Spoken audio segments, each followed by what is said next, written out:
So I'm going to be showing you how to complete a magic ring. So with a magic ring, there's a lot of different ways that you can do it, but here's the way that I was taught. So to complete a magic ring, I have my tail end right here, and then this is the working end of my yarn.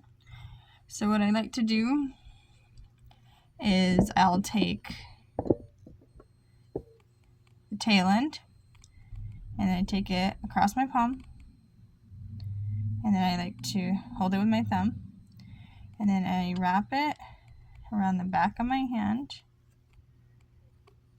and then I come back up the front, and then what I like to do is cross it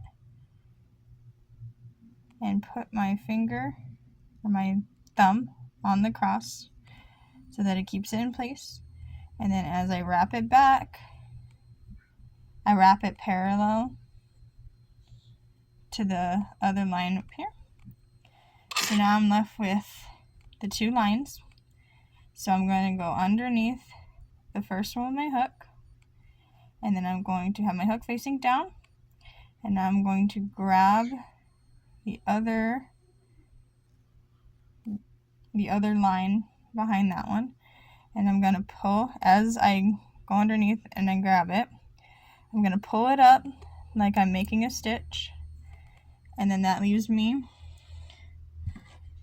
with this. And then as I do that, I'm going to, so now I got my hook with a loop. You want to chain one. So you want to just grab some yarn from the working thread, grab some yarn and chain one.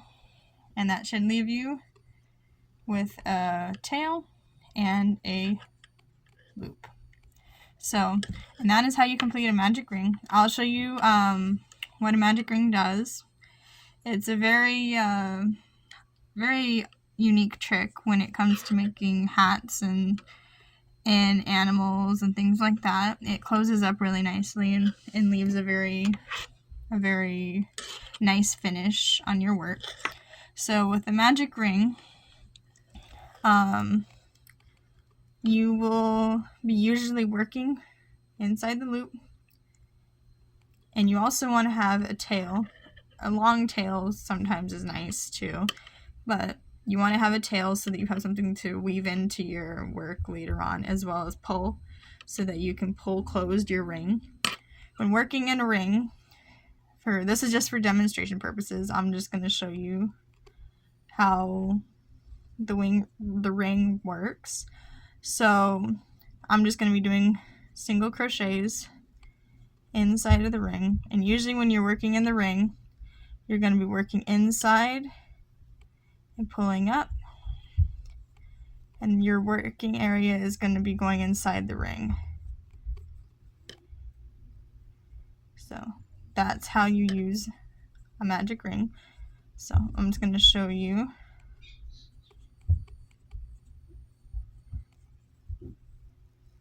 what the purpose is of the ring.